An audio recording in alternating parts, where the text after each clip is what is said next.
Welcome to the Quorum. We have a number of these conversations, but I only later realized that we're having a future of work conversation on a Friday evening when everyone wants to switch off from work. So we apologize for that. But that aside, I'm delighted to actually be moderating this conversation for the reason that what we do at the Quorum and what we do with our new business, District 150, we've been thinking a lot about the future of work, the future of the role of the office building. So this is a subject matter that, when we were planning our programming calendar, which we do usually a month in advance, I put my hand up and I said, I'd be happy to moderate this and read the book, which I did, and which I found quite interesting. But welcome, Chandra. May I call you Chandra? Yes, of course. Welcome, Chandra. And Gandharv, thank you for the introduction. But if I may add, I think if I could read from your introduction, you've obviously had a tremendous career in HR and HR management, and now in academia. How many years has it been in academia versus your HR role? Years is not a very pleasant question, isn't it? Having said that, 47 years of work. 47 years of work, right.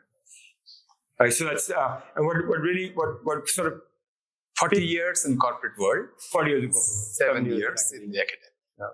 And a focus on talent management, building high performance teams, change management, and the future of work. And I think any of you who are entrepreneurs would know that these are all really important, I wouldn't say pain points, but areas of focus for ownerships of business, because this is really what businesses are built upon. So I'm looking forward to this conversation.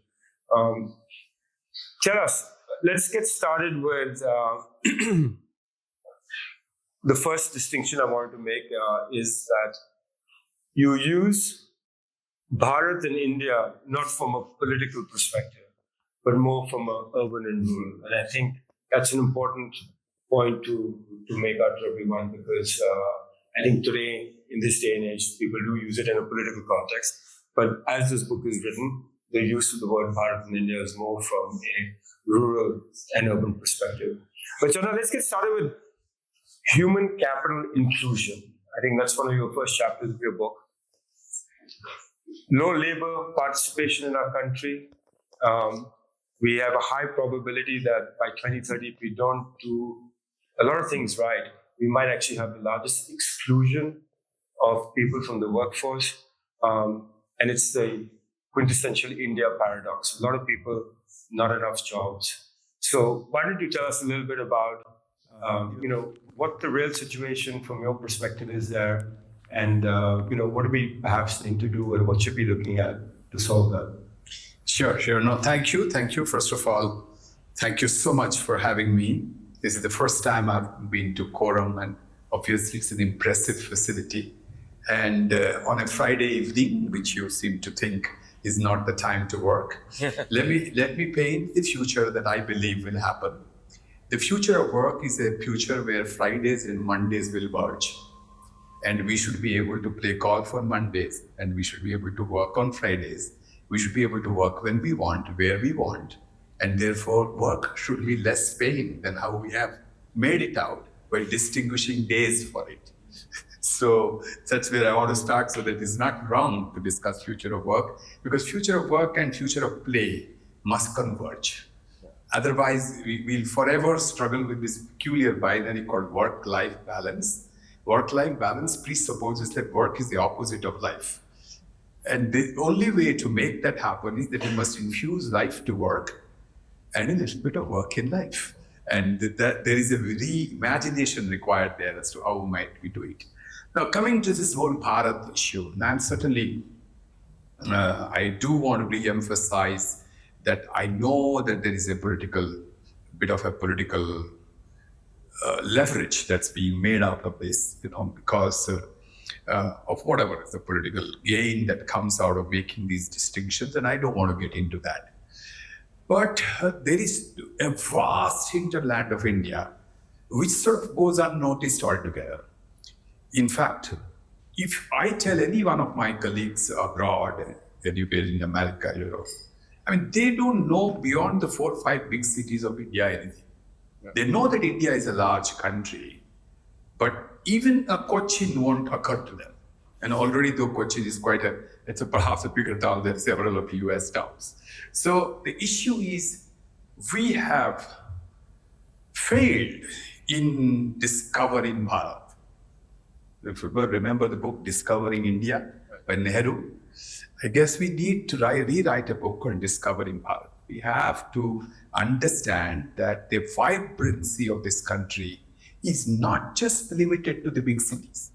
There's a huge amount of talent in almost 6 layers beyond things. So those in Maharashtra, since I know the layers, not that I don't know in this state, but just to give you a feel, I'll tell you. So it's Mumbai, it's Pune, it is Nasik, it is Akola, it is Ichalkaranji.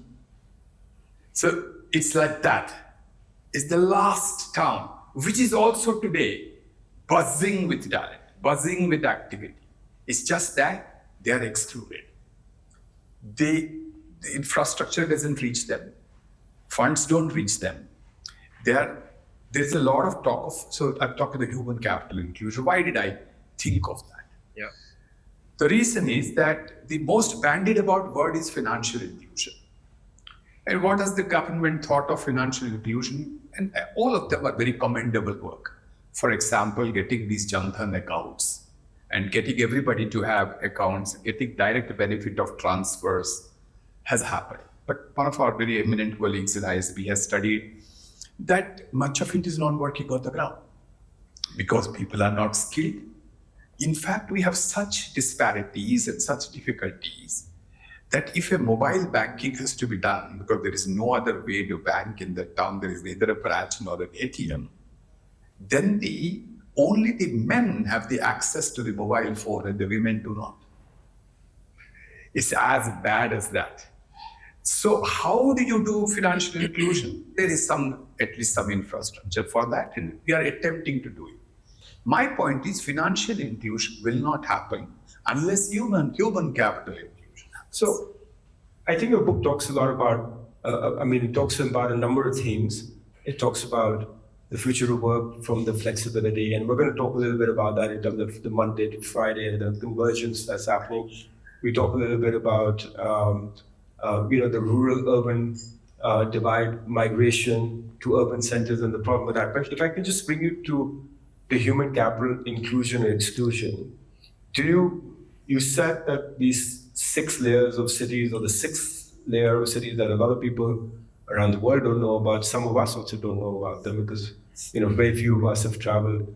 While there's youth, while there's aspiration, is there talent in the sense there's people talent, but is there education? Is that and I know we need to harness that talent, but is the base there ready to be harnessed? And that's really what I wanted to get a sense of. Good question. So I'll tell you there are 4 pieces to this, 4 points. It's like almost a plumbing line. Think of it as a plumbing line, which is broken. Education, skills, employability, and employment. Right. These are the 4 stages through which people pass. In our country today, unfortunately, education does not lead to skills because education is rote learning. It is created to pass exams and become clerks. It's no wonder that people give a right hire in Uttar Pradesh, Bihar, etc. to get a government job. So education is not designed to be skilled. Skills do not make you employable. The reason is what employers are looking for and what people are getting trained in. There's a huge gap. Just at a buzz level, it's the same way. There is a whole lot of talk that we are taking people on AI, and a person gets an AI certificate, 15 companies will reject him because he may not know 3rd level of detail on AI. Right. So skilling does not lead to employability. If you, however, cross the stage of employability, you may not get employment because huge number of barriers, because employment can happen only in these kind of beautiful buildings in the center of city. And if you are by any chance little away from it, you won't have access to it. If you're a woman who cannot commute, you will not have access. It's barriers of access to employment, among other things, is one of the big reasons why there is jobs. There are employable people, but they do not meet. So 4 levels of breakdown. So it's a breakdown in all 4 levels. All 4 levels of breakdown. Are there some work happening to bridge them? There is. The NEP, the new education policy, is a clear investment in trying to make education and skills more integrated. And we need to do. First thing we need to do, particularly, hopefully, assuming that people sitting here are the kind of the crème de la crème, the elite society, we must go back asking today a question that if my son becomes a world-class plumber, will I be proud? Yeah. Or if he becomes a third-rate software engineer going to America to earn dollars, I will be prouder. India's future lies in more democratization and equalization of professions. You will be surprised and shocked that the people who save our lives, the doctors, the medical professionals, earn less than Uber drivers for the first 5 years of their career. That's what we pay them. It's shocking. Yeah. So how will professions grow if we do not know how to treat them equally? Even in Germany, for example, a woman will not hesitate to marry a carpenter because a carpenter leads as good a life as an office employee. Yeah. But that is so there has to be social educational changes. And a little more equality in the pay grade. And, we have to invest. At the same time, we have to raise the skill. Now, today, anybody who's a trespasser, come and fix you the lights. Tomorrow, they'll collapse. We don't ask for a certification. We don't follow any standards. So how would we be Vikasit Bharat? If we don't do these kind of things, those simple, ordinary things that are within our comprehension. We spent the better part of our day fixing a plumbing problem at the Quorum. So I can imagine. I know exactly. I'm just telling you, this brand new city which is looking so attractive. Just give it 5 years, and you will see what happens. We're already seeing these big cities. What is happening? The moment there are 2 rains all over the place, we don't know how to handle a rain. So now why? Because workmanship. Why? Because we don't pay, we don't insist, we don't train, we don't certify.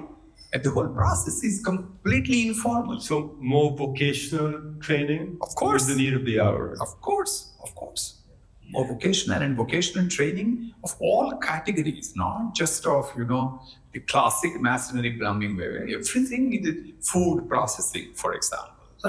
I did a rural set of interviews, and I found that I met in focus groups a few hundred people in small towns. I find most people, what do you want to be? Software engineer. So 2 years unemployed in that group. Then I say, who have got jobs? The people who raised hands are people who have been trained as lab technicians, people who have learned as footwear specialists, people who have been food inspectors or food processing specialists, chefs. These people have got jobs. The software engineer has not got a job. But 80% of the people want to study software. Yeah. And just to your point on actually as a personal, my niece went to a very good school, privileged, did very well, top tier, went to a top tier college, got her first job, and I think she makes less money, forget return on the cost of that education. I don't even think that's worth, but cannot afford to pay transportation. So there is a massive, I think, inequality. I want to take you away for a little bit, and we'll come back to this because it weaves into your book. But give us a historical perspective. You've done an interesting chapter in your book about the history of work, and I think what it said was, the Homo sapien really wasn't meant to work. 10, 12, 15 hours a week, enough to kind of just do a little bit of farming, hunting, and then relaxing and enjoying. I think that was the construct of the Homo sapien for almost several centuries, 250,000 years. I think this idea of work really has come about in the last 4,000 or 5,000 years. So interesting to maybe share a little bit of that historical perspective. So there is a whole history, and I don't want to bore you with that. But let me start from the other end of it. First of all, what's the history of office as we know? Well, it's very important to know this. It's just about 300 years. And how, before 300 years, in most parts of the world, people didn't go every day morning, get up, sit in a public transport or a car and go to a place called office. This is just happening in the larger scheme of history very recently. And we must know, those who do not know, we must know how did it arrive. It actually started like many things in India, in the world, in England. And that was the center of the world. The first multinational is East India Company. And what happened is British sailors, we all know, we can talk about it openly, were kind of looters. They were going out to loot into various countries with their power and gunpowder and all that. And they used to come back with a lot of wealth. After a while, individual homes grew, but Britain as a country didn't get anything in this exchequer. So advisors to the king told him that, look, we must have a check on who's bringing what, and we must collect a tax on it. So they put desks and people called clerks outside the ports to sit and monitor who's coming and make lists. And check how much they're bringing. Yes. And when the lists were made, gradually the paper grew. And they needed to be filed. Once they were filed, they needed to be put somewhere. And so the first set of names for offices are called counting houses.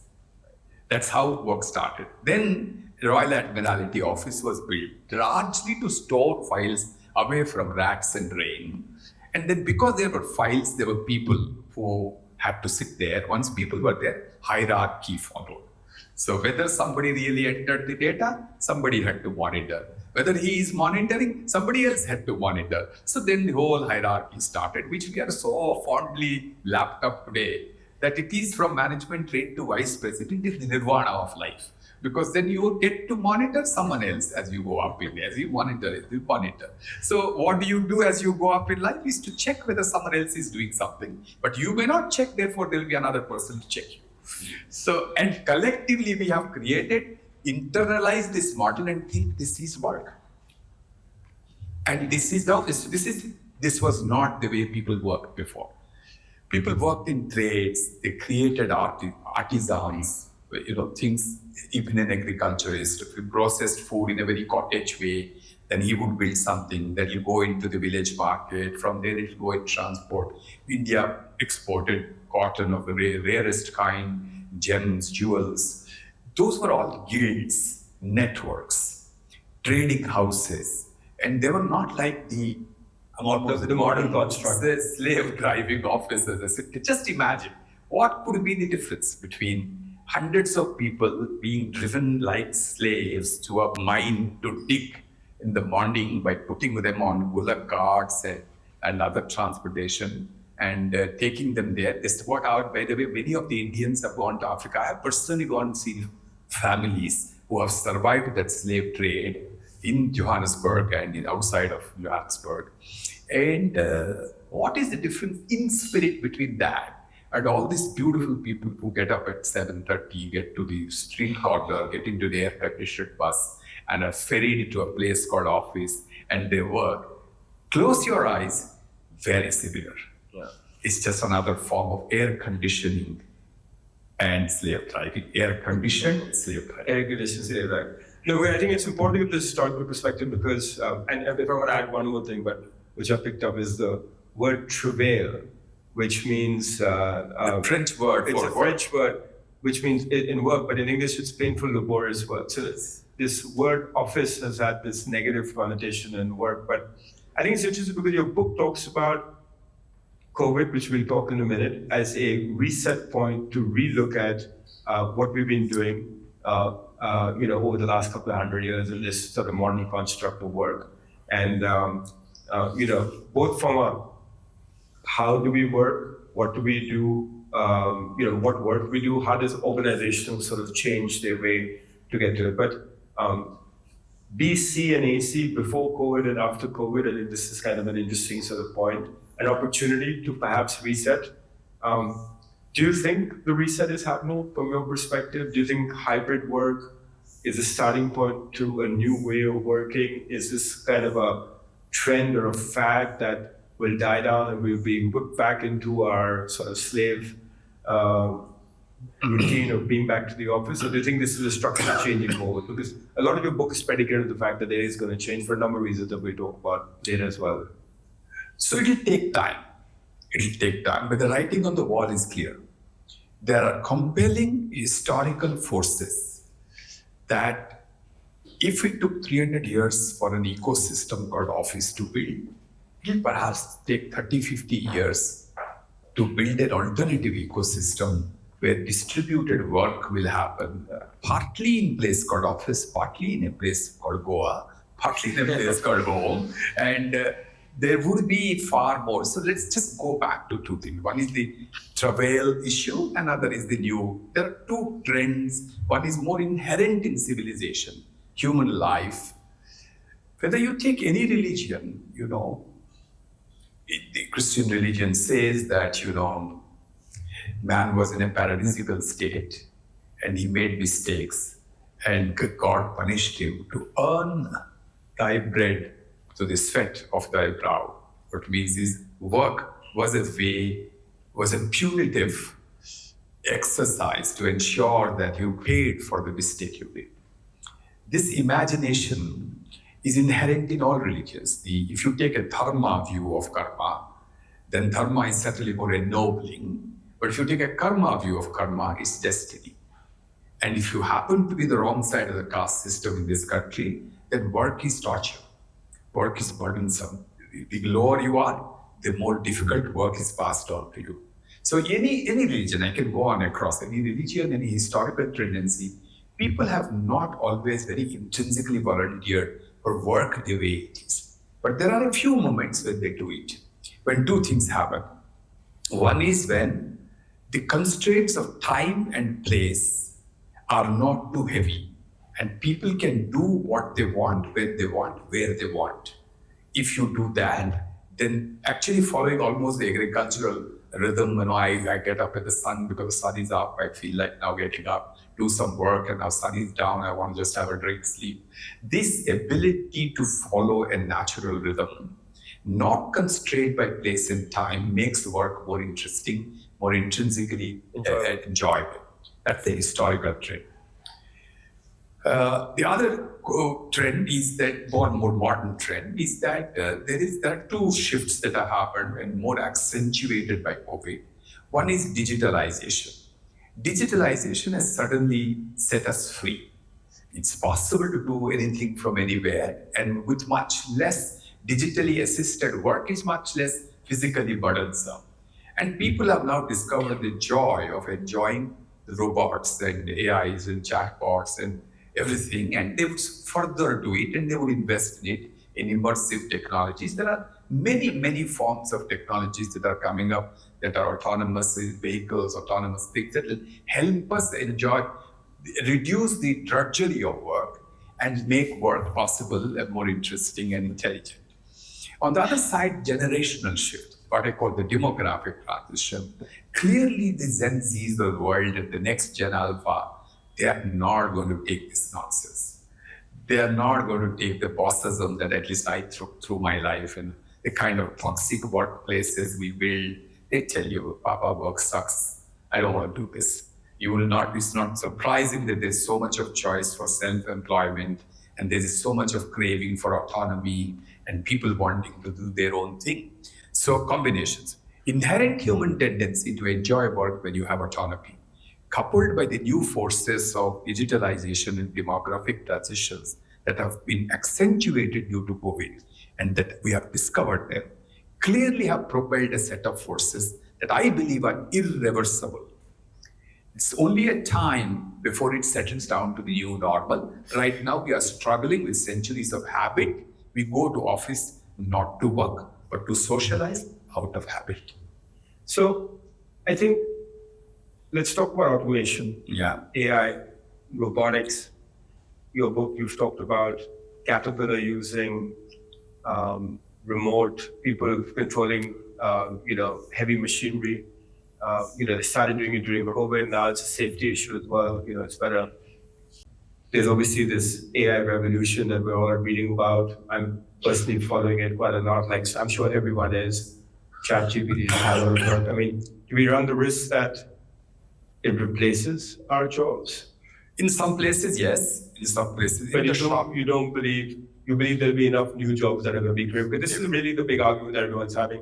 And anyone who has young children like ourselves, teenage children. But there is a nuance here before we jump to that rather techno-optimism, which is called. The question is how that new jobs will be created, the old jobs will go. This phenomenon will impact different countries, different economies at different times in different ways. We cannot get carried away by the Western advanced country narrative of the benefits of AI. For just imagine that however fancy the idea of a driverless car is, it perhaps it is better to do it on San Francisco where there are no drivers available than to do it in India where Mumbai, millions of people will lose, lakhs of people will lose jobs there. So we have to be, my argument in the book is, we must embrace new technology, but we must be more prudent. And we must welcome those parts of the new technologies that enhance productivity. And we must be careful about those parts that kill jobs, especially in India for the next 2-3 decades. After that, as we become more advanced, similar things, we probably can adopt other parts of technology. Does in the very long run, AI, like any other new technology revolution in the past, will give new jobs? The answer is yes. But the short run matters. In our country, it matters to millions of people. We cannot be blind to that. And especially when we talk about including them in the workforce versus excluding them. So exactly. We're going through this transition at a time when we've got a whole bunch of our population coming into the working age. So it's that much more important. That's universal basic income. I get it. It's nuanced. It's being tested already. I read some of Sam Altman, the founder of these are all advanced country narratives. So these are advanced country narratives. Absolutely. There is a different economy, there is a difference. So our universal income is Enrigas. Yeah, that's our equivalent of human. But this is dole. So they can tax the robot. We are not ready to do that yet. So where is the whole idea of coming universal income? Hopefully they will tax the robots and then pay for the universal basic income. It's possible if you have less people and lots of per capita income, not in India. Before we talk a little bit about Bharat now and the opportunity, the opportunity and the problem that's perhaps staring in front of us, I think an interesting thing that I'm personally also quite sort of passionate about is our urban environments. And we have 5 or 7 mega cities in our country and maybe another 15, 20 sort of, I don't even know what these tier 1s or tier 2, but I grew up in a city called Dehradun, which is the 81st city. If you go today, even that's bursting at the seams. So to create economic opportunity, I don't think it's sustainable that we have this mass migration of people coming into our cities that are already, like you mentioned before, one brain. And, so I think from that perspective, it's perhaps, the revolution or industrial revolution 4.0, which a lot of people talk about, is more about taking work and taking opportunity to the people as opposed to bringing them in. Have you seen sort of a movement with people that you speak to, whether it's governments, whether it's corporates, because I'm sure you deal with a lot of people. Are people thinking that way? There are nice green shoots. So the biggest one that always inspires me is the experiment that Zoho guides do. If you know the 10 Castle model, like the Zoho Corporation, the person there has actually created a whole lot of rural employment, taken jobs to be small towns in a big way. It's $1 billion company, but India's product software company, but does a great job. There is an interesting movement in Bangalore called Beyond Bangalore. And all the places, why one always carried away by these or return to office mandates that you see in newspapers. The reality is, Infosys has put money where the mouth is. They want people to go to Hubli Center, and they're willing to pay incentives for that. So reverse incentives. Reverse incentives. So is there a movement, a public sector company like SAIL has announced a work from home policy? It's not true. There are green shoots. People are appreciating the value of flexibility. The hypocrisy is the guys who make policies for others to come back to office themselves don't go to office. Right. And they all work from home. And yet they say that all of you come back. So I wonder if it's really the need for the office. It's just the habit of having people under your nose. But there's some argument, Chandra, for perhaps the lack of loss of culture.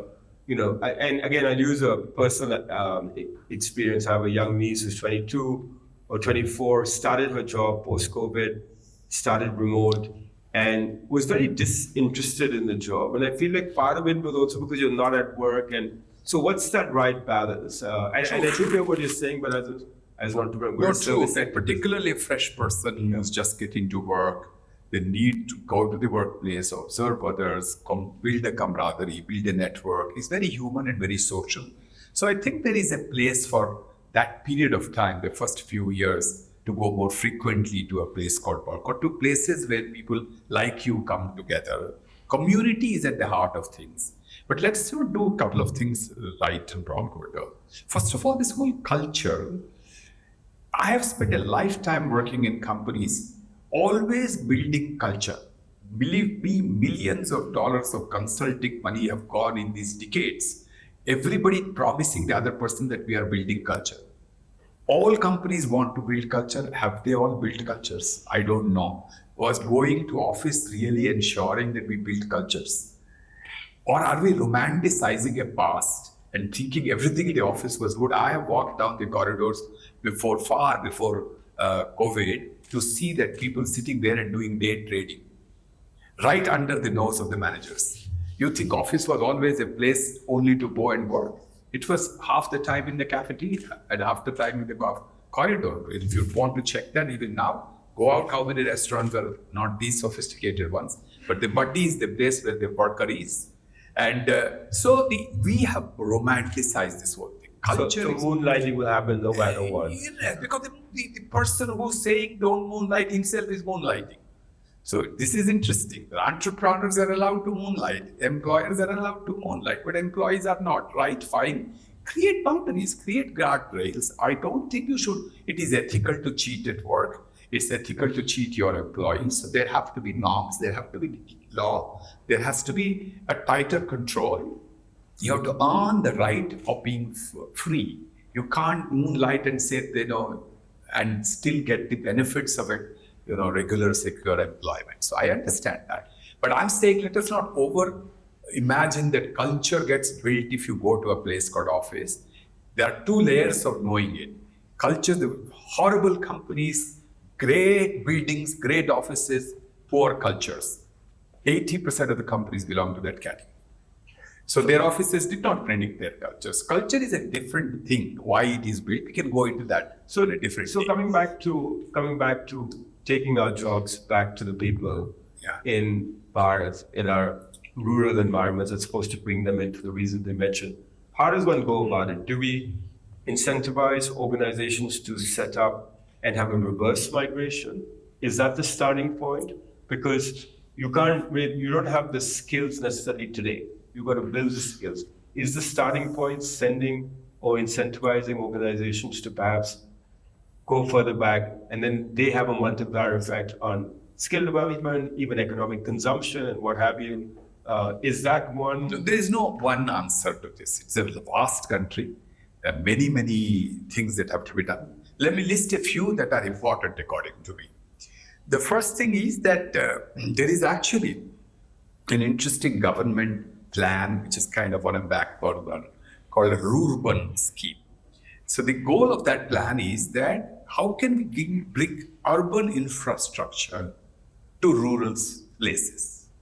So why don't people want to stay in a small town? We have this idyllic idea, that there is mountain, there is greenery, there is fresh water. Right? But still, most people don't want to go to small towns because if something happens, they don't have a reliable hospital to go to. They don't have easy access to reach there. They don't have a good school to send their children. They don't have, of course, they can't have Quorum type of places there, but they don't have anything like a place where they can go and create a little bit. These are not very difficult to create. Just before eyes, the cities, when you think of China, you think of 200 cities. Yeah. Why? India can also have a 200, 300 cities. All it takes is every state kind of looks at, and 5 cities, Telangana says, next 5 years I'll grow Adilabad, Nizamabad, this, and take all this infrastructure to those places and build it. That's the step number 1. You have to make the rural place more attractive. But from an urban planning and sustainability perspective, building new cities is not sustainable. And I think China is paying a little bit of that price today. How you build is the issue. If you just replicate, including the mistakes you made in the beginning of the new cities, it will be a disaster. But urban planning today is sophisticated enough.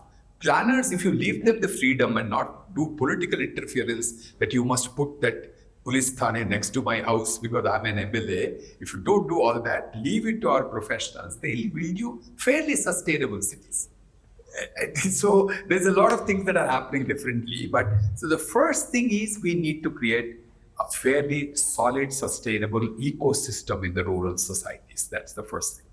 Second thing is reaching to work through remote work. And I strongly believe that remote work, where applicable, where usable, where leverageable, should be actually a national strategy for our country. We should consider it as a viable alternative to office-based work and build an ecosystem for that.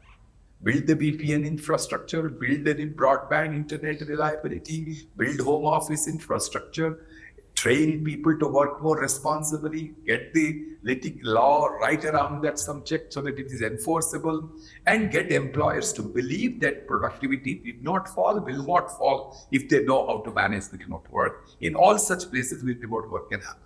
That itself, I will tell you last thing, that I actually studied this phenomenon. I studied it, but in spite of all the talk. There are lakhs of people already working from small towns, and they're refusing to come to these big cities. Yeah. It's true. Those people I've talked to, what has happened if that small town, some Srikakulam beyond that, Palasa or Eluru, and then there are 10 people working remotely, earning the same salary they were getting in Hyderabad. Next, in 6 months' time, there's a Pizza Hut. Next, there is a bowling alley. Next, there's a mall. What happens? The economy grows like this. You take salaried jobs, decent jobs, back to smaller towns. Those towns will compete. So those are some of the ways in which we need to sort of build the next phase of India, not concentrate in Mumbai. I also want to add, I think one of the things that I felt like I think we need to also add value add to our agriculture sector, which will also, I don't think it has to be done in parallel to what you were saying. Chandra, I want to just talk a little bit about organizational redesign of the way companies think about this. You've been a CHRO in public sector businesses, in private sector and multinationals. I will preface by saying that you did say that this change does take time, but as a way of CHRO, what kind of changes do organizations need to start looking at before this flexibility starts to become a little bit more mainstream? So, 2 levels, structure, culture. Structure is more distributed, decentralized, devolved organizations where, operations go down instead of going up. And things happen at the front end of the organization and not everything is centralized and powers are only at the top. And it's possible. There are, by the way, a lot of distributed work models have started coming. You should study the model this Chinese company Hire. They have a very interesting model of distributed work. And we need to certainly move in that direction because people will breathe free and they will work more autonomously when they are under less of these constraints. And then work certainly has to go. And that has to be matched with the cultural change. If we talk of culture as an abstract and fuzzy thing, I think the most important part of the culture that needs an immediate fix is the change of the mindset from a command control style to a style where people are empowered. Organizations have made big strides in technology, in sophisticated delivery methods, but the work style of leaders continues to be stuck in industrial era. They are not necessarily any better. There's a little bit of change here and there. I know somebody in this say, no, my company has a better culture. I agree. But if you take a larger view of companies, they're still very toxic. There's still this, what I in my book call assumption that what I call saab yaad kar rahe hain. This is the culture in which I grew. Saab yaad kar rahe hain is a polite way of saying you bloody LP, available whenever I want you. I can tell you, you cannot manage the next generation with this kind of a command control, treating people as though they were your captives. And not necessarily another word is the word called captive, which because it is so bad has now become GCC. But please understand, all over the place, the human desire to take others as captive continues. This has to break. This has to change. So these two things must happen. Elon Musk coming in and wiping out the entire management of Twitter and working with. Yeah, but he's not very different. Let's not get carried away. Elon Musk is a great technocrat, not a great leader. So talk a little bit about Gen Z. You said a little bit about Gen Z, Gen Alpha, before we kind of open it up to a few questions. What are you seeing as? I know you said that they really demand the flexibility. This is a whole new generation of. Will they force the change, or will they accelerate the change? What are you seeing from your perspective? It'll be a struggle. It'll be a struggle. It'll not immediately happen, but they will precipitate the change. They may not force, but gradually they will precipitate the change. So it's simple. Change is already happening. I have this old 27-year-old nephew who works in a front-end IT company. And one day I'm having casual chat with him. He says, Uncle, lots of things are changing. I said, what happened? She says that, this next generation. Now look at it. Me, thinking the 27-year-old is 3 generations away. He said, this next generation is unmanageable. I said, what happened? Then I says, look, I have this 22-year-old girl in my office. She walks in the corridor and tells me, hey, I'm going to leave this afternoon. And I tell her, no, you can't do that. You must seek permission from HR and me through a formal mail. And all that happens in 10 minutes, I get a mail which says, hi, as I told you, I'm leaving this afternoon. It's happening. It's happening. It's happening in your homes. And it's the same children who, if you do not consult them, you can't even order anything on Swiggy. At the age of 7, are having the first right to have the newest iPad in their labs, are the people whom you are sending into the workforce used to that kind of upbringing? Do you think they will suffer with corporate slavery? I don't think so. And it's not even required. Why do we can reimagine the work and breathe more free there. Work doesn't have to be this bad as it has become. Are companies reimagining? There are some people who are attempting to do all this. It's not that lots of companies have. Even a very tight and tough company like Amazon, for example, while on many fronts it's tight, it runs a very powerful periodic survey, bottom up, for the managers. And the managers better be aware that what are the people thinking about them. So all these new sentiment analysis, mood analysis that's all coming up, where people are doing real-time check of what employees are feeling, is building an upward pressure on managers to be more sensitive about the work and the workforce. And so some changes are happening, but it will take some time. Okay, I think open this up to a couple of questions, if there are any. Hi sir, thank you for the talk. Sir, it's interesting when you said a reward work should become a national strategy, but I see it as other way around, because today Hyderabad has Google, Amazon's second largest campus out of US, and that actually makes the city economy more thriving, the real estate boom, right, all of this. But if we kind of start being vocal about remote work and it becomes a national strategy, it actually slows down the physical infrastructure investments, right? Don't you think it becomes counterproductive? Yeah, if you want to live in Kokapet after 10 years, you should drive away part of the Amazon. Please understand that Hyderabad is exciting today, but ask people who are in Gurgaon and Mumbai for a while, and they will know what is the result of having all those offices in BKC that have happened. So we have to take a balanced view.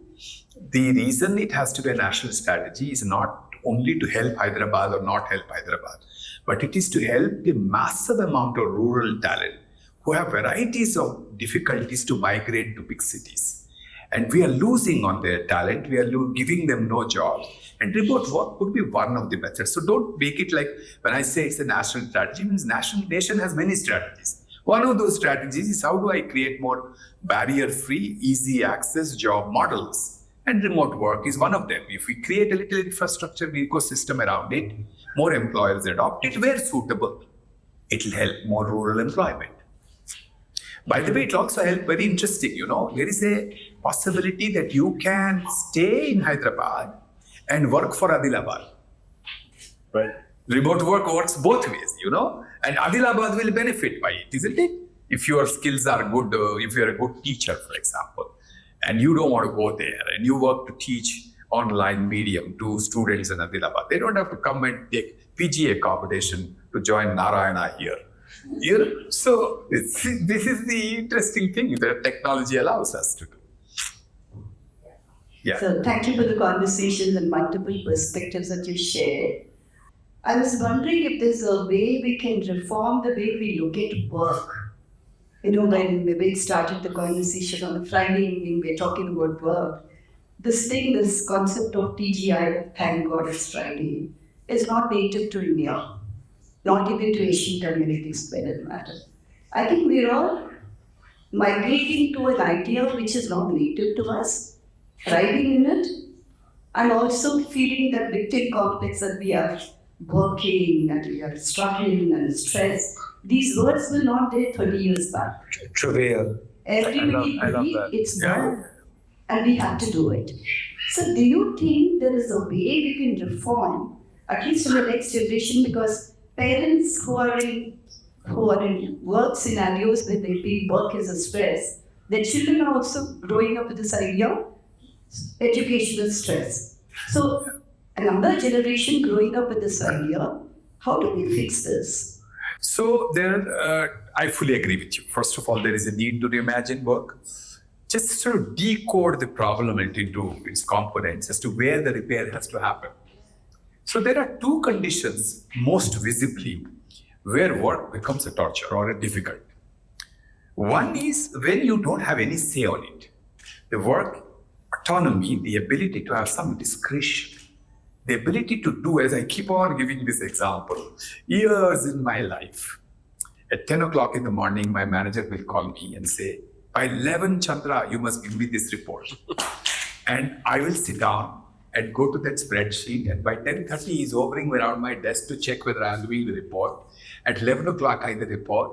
Forever in life, I don't know what happened to that report. He has never come back and told me, any manager, for that matter, ever told me what he did with what he asked me.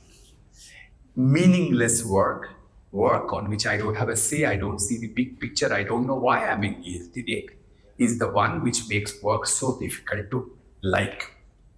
So you have to return the intrinsic meaning to work by letting the person understand the context, the meaning in which he's working. This is number one. Number two, work that doesn't match my skill, my ability, my motivation, my aptitude, and I'm kind of a square peg, round hole situation is another big thing that can actually be repaired by just being a little more discriminate about how we assign work, what we do, and this is the second thing to do. The third big element about why we are suffering work is that the returns on the work are not equitably distributed. Right? The capitalism in its raw form is thriving on profit sharing. It's a pity that with all our intelligence, only 1% of the people control 90% of the wealth of the world. Just a few technology companies almost monopolize the whole world. And the wealth is concentrated in so many few people, and millions of people are working their life away to just get enough saving. In a country like this, there's not even a social security work its while. So these are conditions. If you do not get the return of your work, if you don't have a say on it, and it doesn't fit your abilities, imagine how work is beautiful. So you want to restore value to work? Then bring these three things up and repair them at micro level, at a slightly higher level, and at the macro level. And it's possible. We need to create a movement around it, and it'll happen. This is my thought on how might we. But isn't technology also technology will also creates a democratic sort of? It does, but it is still very deeply controlled, just by a few people. The biggest worry about technology is that there is a new form of techno-capitalism, which is a clear monopoly.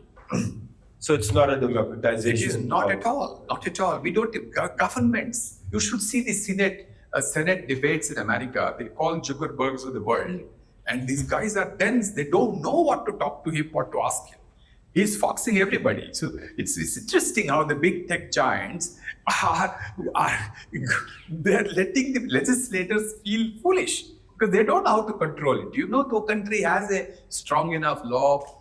Suppose this fake news is happening. Everybody is crying about it. The mightiest of government is not able to control fake news in the name of freedom. So, and who can control fake news? Elon Musk can. First Amendment. Yeah. So this is that's another conversation. Yeah, it's another conversation. Yes. Sorry. Hi. So the question that I have is, in your book, as you have done a lot of research, one question that I want to check with you is, in the Indian context, how is the rise of gig work, the gig economy, and what is the impact of that on society and so on? So particularly on the gig economy, any thoughts, any insights that you could share? Believe me, never before in my life, as the bread was in the toaster, that I could get butter in 7 minutes through Blinkit at my home. Okay. And nobody in the world is able to do it, except in India. This is gig economy at its best. You had the best of biryani just this evening. Before you go home, it will reach you. This is gig economy already in action. India has the highest potential for gig economy. There is no choice. So this is in your distributed workforce, and of course, it is already a big workforce. It's already Swiggy, Zomato, Uber, Ola, Blinkit, and all this 10-minute commerce, which is just booming and booming. They will create a huge amount of gig workforce. And we need to cut it. We don't know how to handle all that. But we need to extrapolate this at higher value as opposed to, a gig worker is at the end of the day, But we see, the economy will take time for the value to migrate, but at least it's a beginning. Somebody who had nothing to do now has something to do. I know I have a very below the threshold worker at my home who has hardly any money, but when his job is at threat, he tells me on his own, nahi kuch nahi hoga sir, I'll take something with Zomato or something and I'll make money. So there is a hope now for a lot of people in gig work. So I just want to share one statistic that. So does it make sense to you? Yeah. Gig work has a future. We need to create mechanisms to ensure that it is properly nurtured and handled and doesn't become some unorganized stuff where people are just sort of softened. Chandra, one statistic I thought I'd share is relative to the impact. We're in the service hospitality business. IHM, a well-known hospitality institute, across its 8 or 10 centers, I can't remember exactly where it is, about 11,000 seats. 4,000 applicants this year for 11,000 seats. Really? Yeah. Why? Why is that? I don't think so. I think people prefer the Software job? generational change towards moving away towards gig economy. But at the same time, 50,000 police applicants in UP had 5 million applicants. Those oddities exist. So there's this strange paradox that's happening within this workforce world that I guess it's changed. Any other questions? Yeah, there is one there. No, sir, I have a question. When you mentioned about the need to go towards rural democracies, there were a couple of initiatives which the governments have previously taken. And if I remember correctly, there was huge UNFI and Karnataka Assembly that even though a lot of these rural tech hubs were given, companies were not willing to start. And similarly, some non-profits like Jagriti have started their enterprise centers in rural UP. And this was done by MD of BJP. So have you researched about them and how's everything? They're failing because we take piecemeal approach to these issues. We think mere incentives or grant of a land or some temporary, incentive will work. You must remember that we need to think ecosystem. We need to think that if this guy goes and sets up a factory there, what all will he need? He'll need workers. It's just not a piece of land and suddenly clapping in a government ceremony. We need to think of whole ecosystem. Governments don't go whole hog. They start with initiatives more from vote bank politics. Therefore, so many such inaugurations happen, so many things happen, but they don't go through because the whole thing has not been thought through. I mean, we can talk in greater detail, but my request is for government, for policymakers and citizens. We must stop these quick fix solutions. Jugaad is a great word, but it's a terrible word. It sort of pushes us into that direction where we start celebrating shortcuts and non-quality work as though it's a great virtue. It is not. We need to think ecosystem. We need to think holistically about a problem. Then you will see these things will work. Hi, there. Yeah. So I'd like to take you back to the impact of AI and ML on India and the Indian economy. We are kind of a socialist economy, kind of a capitalist economy. So now robotics and AI play a huge role when it comes to capitalist economy, because that is where you get to make most profits, because you don't pay a machine so much, but get to reap the profits and keep them all for yourself. With that, what kind of regulations can you actually apply to ensure that whatever money that you earn from a machine is populated to the lower rungs of society? So it's a great question, and I don't think I have an absolutely thought through answer for this, but some of the elements of how people are thinking about this is, so first of all, the money that the machines create finally goes to the pockets of the entrepreneur or the employer. And it is they who have to be obliged to give it back to the society in more interesting ways. First of all, by increasing wages. The gap, 260 times difference between the CEO salary and the lowest paid salary in our country is a slap on our face. I think we have to learn something better than that. Our wages, our job, our problem is not just lack of jobs. Our problem is lack of decent jobs and decent wages. People don't have sustainable wages, living wages in this country. Minimum wage is not good enough. And even minimum wage is not, implemented properly. So the issue is that at the short term, as I said, before somebody introduces a robot in a company, he or that employer has to be obliged to say how many jobs this is taking away. Right. It's as simple as at micro level as that. And say, if these jobs are taken away, what are you doing for reskilling? What are you doing for employment? What are you doing somewhere else? How are you using this to see some, like you say, if you cut 2 trees on the road, you must plant 3 trees somewhere. I think a similar logic has to be applied in the short term for getting robots, etc. In the long run, we need to certainly, the people who have money have to pay for more than they are currently. There's no choice. But Chandrasekar, AI and robotics is not like a pipe dream. It's 2 years away or 3 years away. It's already there. Are we doing it now? No, Are we behind with it's the very ad hoc. So it is very ad hoc. It depends on the readiness of the company. So I know, for example, Mahindra's Chakan plant, for example, the factory manager told me that when now I do a workforce planning, I don't just do manpower planning. I also do robot force planning.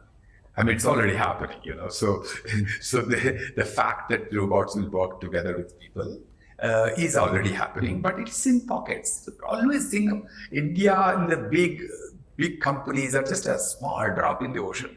The big India is waiting to be leveraged by this. So that farmer who can get drone to get his, pesticides or medicines reached, those things have to scale up far more than what it is today.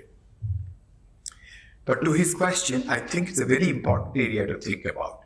Before we just sort of jump on the bandwagon of AI, we have to be careful about what consequences it will have for our society, short term and the long term. Not with the negativity of saying, like the old days, it was said India missed part of the industrial civilization because when Britishers brought some mechanical gifts to Akbar, he didn't accept them. He thought, I don't know how to handle this clock, or I don't know how to handle this. So when more organic things were brought, like food or jewelry, it was accepted. So we shouldn't do that. Today we must embrace technology. And we should see the power of technology, but we should also be cautious about how to use it more prudently. Hi, thank you for such an enlightening talk. So we are living in a generation heavily backed by social media influencers, and I have a small nephew at Providence in class 7, and he says like, while growing up, I'm gonna become a gaming influencer, I don't wanna work. Where do you think this hustle culture is taking us? All this youth generation, they are so heavily influenced by all these creators who keep on going on YouTube and making videos and talking about you don't have to work entirely, just work for 5 to 6 years, work to effort, be that hustle culture and enjoy the rest of your life. Where do you see the city? After those 5 years, it will fade off. But believe me, every 5 years of this great 47 years that I've been working, I've been dreaming of not working. Okay? It is not easy. So the real reason is, please understand one thing. It is naive to think that we work for money alone. It is true that we work for money, but work is a source of identity, status, esteem, camaraderie, community, fulfillment, vocation. There are so many meanings to the idea of work beyond money. Even that YouTuber, when he's finally among the millions of YouTubers anonymous and his subscriber base comes down, suddenly we'll think, what should I do next? So don't get worried. A lot of it is fad. It will pass. Okay, maybe one last question if you have any. Yeah, and then, please. Hi, good evening, sir. My name is Rahul. So, I think today's generation, and what I mean by that, today's workforce, the 21 to 35-year-olds particularly, are constantly chasing this idea, which is called work-life balance. And I think that the flaw in that today is that people think that they're starting to work from Monday to Thursday and waiting for that Friday, Saturday, and Sunday to kind of put that life into their work, which is what they call work-life balance. So, what's your opinion on it, and how can we change that mean mentality? I said that in the beginning, that is a wrong way of looking at work-life integration is a better construct and a better expression. You can't be waiting for 4 days of suffering to get 1 day of happiness. I think we need to build it in more integrally inside work.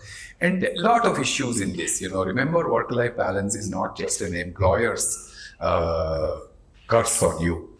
It's also your own doing. There are a lot of people who work well, but also know how to take frequent breaks, frequent rest, and leisure, and pursue things in a more organized way by prioritizing, by managing time better, by being smart, and by managing expectations better. So it's a combination of what you do with the same time as somebody else does. You are just inheriting a whole narrative called work-life balance issue. Don't have to suffer it. You have to be more discriminate about it. Think how is it impacting me? There are no universal solutions to work-life balance. Somebody who's working till 9 o'clock in the night is perhaps wanting to do that. You ask them to go, don't go away. So we are doing that today. We could have started this at 3 o'clock in the afternoon, finished at 7, but what are we doing? So it's painful? No, it's not. So the point is that we need to kind of think about it a little more deeply and not just inherit a narrative that someone else is making us suffer due to this whole absence of work-life balance. I think we can find it even now within our own work. Thank you. Okay, well, thank you very much, Chandra. That was a fascinating conversation. I think there's a lot to think about, a lot to do. I think there's a lot of opportunities, some hurdles ahead of us as we're going through this transition and change. But I think this book is an interesting. It captures it quite well, and I recommend all of you to pick up a book. And Chandra is here; he'd be happy to sign. I'll sign a copy for you as well. But once again, thank you for being here. No, I must thank you. You were a wonderful host and moderator. Questions were open-ended. You didn't try to fix me, so I'm grateful, and I love the audience. Really, Friday evening, you suffered me. You encouraged me. Thank you so much. Thank you very much. Thank you.